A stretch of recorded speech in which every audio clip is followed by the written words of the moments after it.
pagi semuanya, selamat datang di video pelajaran matematika kelas 8 bersama Ibu Hertina.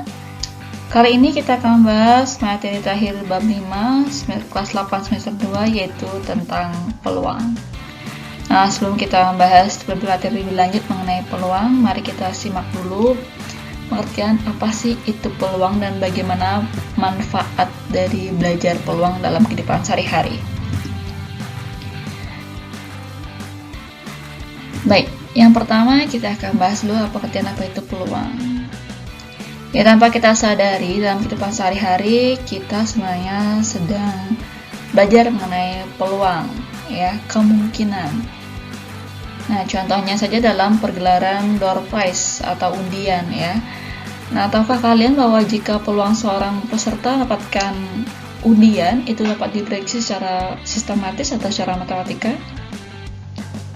Mungkin kalian belum mengetahui semuanya ya, bahwa kegiatan door prize atau undian ini bisa kita perhitungkan menurut peluangnya. Jadi bagaimana sih cara kita memprediksi peluang tersebut? Nah, untuk mengetahui bagaimana caranya, mari kita simak video pelajaran materi kali ini dengan baik. Namun untuk itu, adapun topik yang akan kita bahas terlebih dahulu. Yang pertama itu mengenai titik sampel, ruang sampel dan kejadian. Kemudian tentang peluang empiris, kemudian peluang teoretis, dan yang terakhir, apa sih hubungan antara peluang empiris dengan peluang teoretis.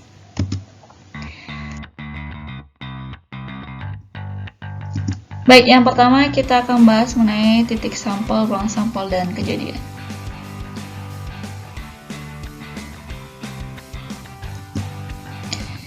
Jadi ruang sampel atau biasa disimbolkan dengan huruf S besar atau S kapital adalah himpunan semua hasil yang mungkin yang dituliskan dengan kurung kurawal, ya. Jadi setiap hasil tunggal yang mungkin pada ruang sampel itu namanya titik sampel atau anggota dari ruang sampelnya.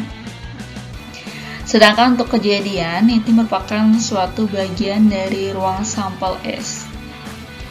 Jika seandainya kejadian A dapat terjadi jika memuat titik sampel pada ruang S. Titik sampel dari kejadian A itu dinyatakan dengan NA. Jadi N itu merupakan simbol dari banyaknya, ya. Sedangkan banyak titik sampel pada ruang sampel namanya NS.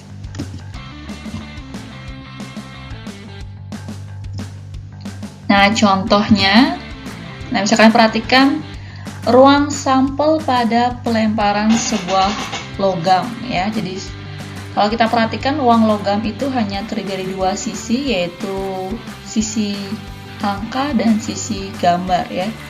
Jadi jika pada contoh ini pada uang logam kepingan Rp1.000, sini ada satu sisi merupakan angka dan sisi lainnya berupa gambar, ya. Jadi untuk ruang sampelnya itu bisa kurung kurawal angka dan gambar, atau bisa juga tulis dengan kurung kurawal A, B dengan titik sampelnya berupa angka dan gambar. Nah, kejadian muncul angka atau gambar ini ya satu, karena masing-masing hanya memiliki satu kejadian.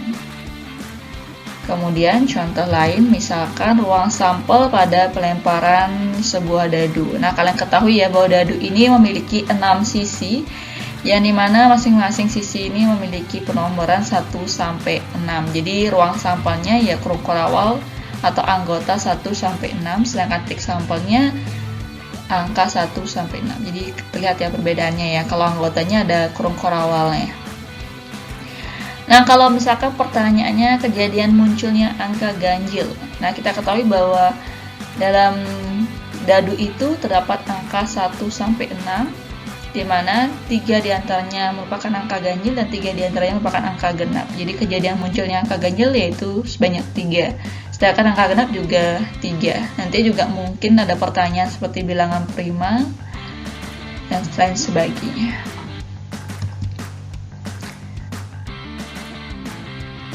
Selanjutnya, peluang empiris.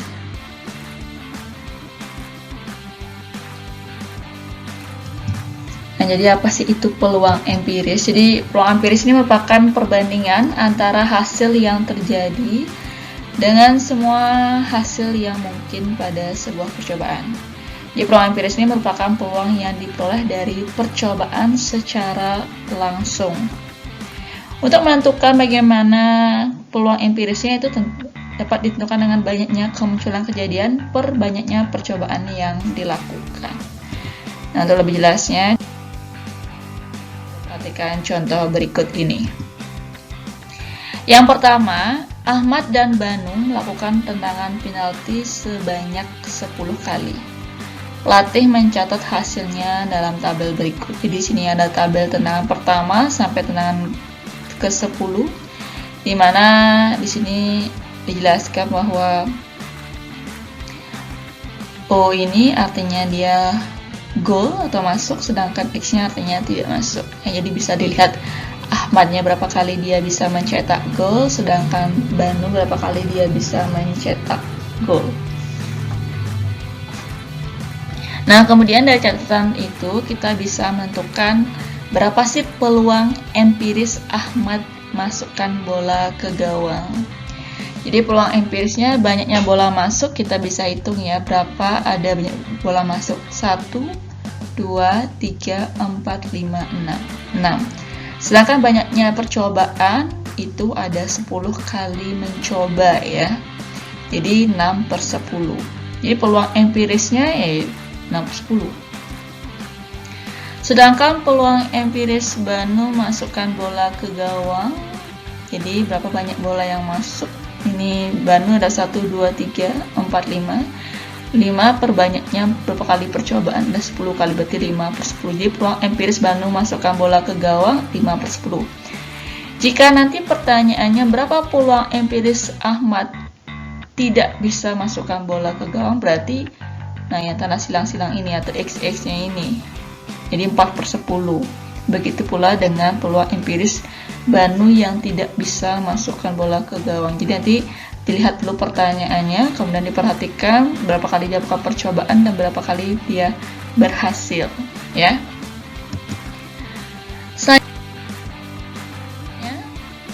contoh lain yang kedua itu adalah pada kualifikasi Piala Dunia, tim sepak bola Indonesia akan menghadapi Malaysia. Berdasarkan data Indonesia dan Malaysia sudah saling berhadapan sebanyak 96 kali, berarti ada percobaan 96 kali ya. Hasilnya Indonesia menang 39 kali, serinya 21 dan kalahnya 36. Hasil pertandingan tim Indonesia menang melawan Malaysia yang akan datang dapat diprediksi dengan menggunakan peluang empirik. Jadi ini bisa diprediksi. Jadi kita misalkan bahwa peluang empiris Indonesia menang itu dilambangkan dengan PM. Kalau yang seri itu PS, sedangkan yang kalah kita pakai PK. Jadi untuk menentukan peluang empiris dari kemenangan Indonesia, jadi berapa kali dia menang per banyaknya pertandingan. Dia 13/32. Ini kalau kalian misalkan nulisnya 39/96 juga boleh. 39/96 dapat 13/32 ini bahkan hasil penyederhanaan ya, sama-sama dibagi 3. Jadi 39 bagi 3, 96 bagi 3, hasilnya 13/32. Begitu pula dengan peluang empiris Indonesia seri melawan Malaysia ya. Itu berapa kali dia seri per banyaknya pertandingan, hasilnya 7/32. Terakhir, peluang Indonesia kalah melawan Malaysia itu banyaknya berapa kali dia banyaknya kalah per banyaknya pertandingan, diperoleh hasil 12/32. Nah, dari percobaan pertama dan kedua, kita mendapat kesimpulan ya bahwa peluang empiris ini adalah suatu kejadian yang hanya berada di antara 0 sampai 1. Jadi tidak mungkin bernilai negatif atau lebih dari 1. Jadi hanya di sekitaran atau selang 0 sampai 1. Oke. Lanjut. Yang ketiga, mulai peluang teoretis.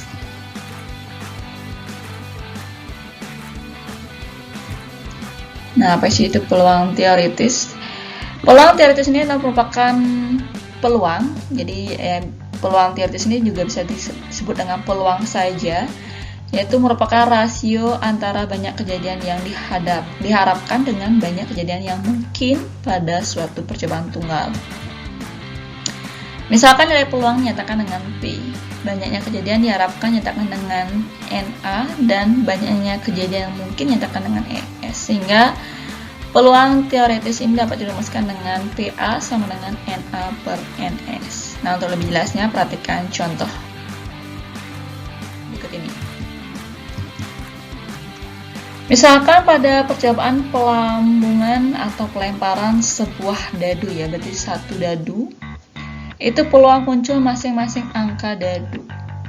Berarti peluang munculnya mata dadu 1, berarti P1 ya, berarti N1. Dalam dadu, angka 1 kan cuma ada 1, sedangkan kemungkinannya itu banyaknya adalah dari semua percobaan adalah 6. Sehingga jawaban untuk peluang P1 1/6. Kemudian untuk peluang muncul mata dadu 2 juga sama, jadi P2-nya 1/6. Peluang munculnya mata dadu 3 1/6, dan seterusnya sampai peluang munculnya mata dadu 6 itu juga 1/6. Karena setiap angka dalam dadu itu hanya muncul satu kali atau berada cuma satu, jadi peluangnya sama, yaitu 1/6 jika pada percobaan hanya melemparkan sebuah dadu. Dan ingat, hasil dari peluang itu berada di kisaran interval 0 sampai 1 saja.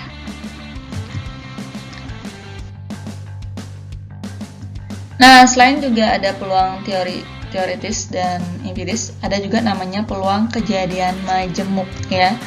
Jadi peluang kejadian majemuk ini adalah suatu kejadian yang terdiri atas beberapa kejadian, jadi kumpulan beberapa kejadian. Misalkan kejadian yang muncul mata dadu prima. Kalian masih ingat kan yang mana namanya bilangan prima, yaitu bilangan yang hanya habis dibagi oleh 1 dan bilangan itu sendiri kecuali 1. Atau mata dadu genap, yang mana maksudnya bilangan genap pada pelemparan sebuah dadu. Nah, berikut rumusnya. Misalkan PA ini peluang kejadian A, PB peluang kejadian B, maka P dari A irisan B, jangan lupa materi himpunan kelas 7 tentang irisan gabungan dan lain sebagainya, merupakan peluang kejadian A dan kejadian B. Maka peluang kejadian A atau kejadian B menjadi P A gabungan B, maka PA plus PB kurang PA irisan B, dengan PA irisan B sama dengan N irisan B per N. Yes. Nah, jadi ini untuk rumus kejadian majemuknya sebagai materi pelengkap untuk materi peluang. Nah, selain tentang peluang majemuk, ada juga frekuensi harapan. Jadi frekuensi harapan ini adalah banyak kejadian yang diharapkan dalam suatu percobaan. Perhatikan tabel frekuensi harapan pelemparan 2 keping uang logam. Jadi yang lempar adalah 2 ya. Nah, bisa kalian perhatikan tabel dari sisi muncul atau kejadian yang memungkinkan. Jadi kalau seandainya kita lempar 2 logam, uang 2 keping logam, jadi kemungkinannya itu dia keduanya angka, atau keduanya gambar, atau satu angka satu gambar, atau satu gambar satu angka. Jika kita lempar 24 kali, maka frekuensi harapannya itu 6. Jika kita lempar 40 kali, frekuensi harapannya itu 10. Sedangkan jika 100, frekuensi harapannya 25. Kenapa tersebut? Karena setiap kejadian itu memiliki peluang 1/4 dalam sekali lemparan. Sehingga jika 24 kali lemparan, maka 24 dikali 1/4, jadinya dapatnya 6. Begitu seterusnya sampai pelemparan 100 kali. Nah, dari tabel tersebut, peluangnya muncul salah satunya dari sisi A, angka dan angka adalah 1/4. Jadi jika sebanyak 100 kali, maka ya 1/4 kali 100, jadi sebanyak 25. Nah, dengan demikian, jadi misalkan suatu percobaan dilakukan sebanyak N kali, jadi N ini banyaknya, dengan peluang kejadian K adalah PK, maka frekuensi harapannya bisa dirumuskan dengan seperti ini. Jadi tinggal PK kali banyaknya percobaan yang dilakukan.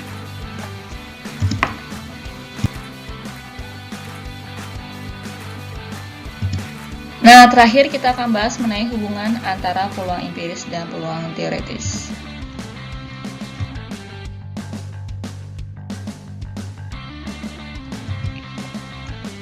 Nah, apa sih hubungan antara peluang empiris dan peluang teoritis? Jadi peluang empiris dan teoritis ini sebenarnya berbeda namun memiliki hubungan.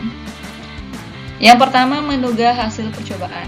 Misalkan sekeping uang logam akan dilambungkan sebanyak 20 kali. Maksudnya dilambungkannya artinya merupakan pelemparan ya. Dicoba dilempar sebanyak 20 kali. Dan peluang muncul sisi angka adalah begitu juga dengan peluang sisi gambar karena mereka sama ya. Jadi peluangnya masing-masing setengah-setengah. Dengan demikian, kemunculan sisi angka maupun sisi gambar dapat diperkirakan dengan kemunculan angka setengah kali 20, kemunculan gambar juga setengah kali 20. Jadi karena mereka memiliki sisi yang sama, jadi bagi dua ya, dalam satu logam itu ada satu berbentuk angka dan satu berbentuk gambar, jadi peluangnya setengah. Setelah percobaan dilakukan, apakah kemunculan sisi angka tepat 10 kali? Apakah kemunculan sisi gambar juga tepat 10 kali? Nanti ya, kalau ini belum tentu ya. Mungkin saja tepat 10 kali, mungkin juga tidak. Namun sisi angka tidak akan lebih dari 20 kali. Begitu juga dengan kemunculan sisi gambar. Maka dasarnya kamu juga dapat nebak berapa saja kemunculan sisi angka dan kemunculan sisi gambar. Akan tetapi dengan peluang teoritik tekananmu akan lebih terarah. Jadi ini kalau seandainya menduga hasil percobaan ya. Jadi secara empiris dan teoritis memiliki hubungan.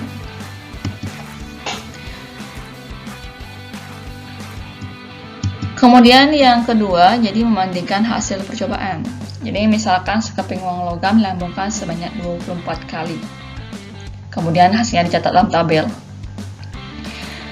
Nah, banyak munculnya angka 10 kali, gambar 14 kali.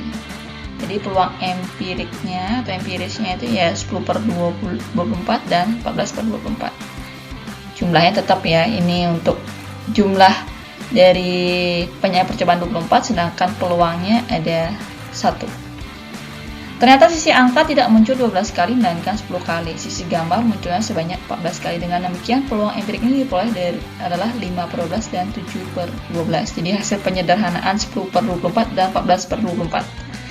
Jadi secara umum, semakin banyak percobaan yang dilakukan, peluang empirik akan makin mendekati peluang teoritis.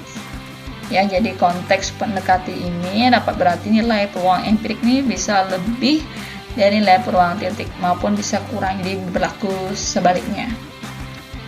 Jadi semakin banyak percobaannya, maka peluang empiriknya akan semakin mendekati peluang teoritis. Jadi itu hubungan antara peluang empiris dan peluang teoritis. Jadi tergantung dari berapa banyaknya percobaan yang dilakukan.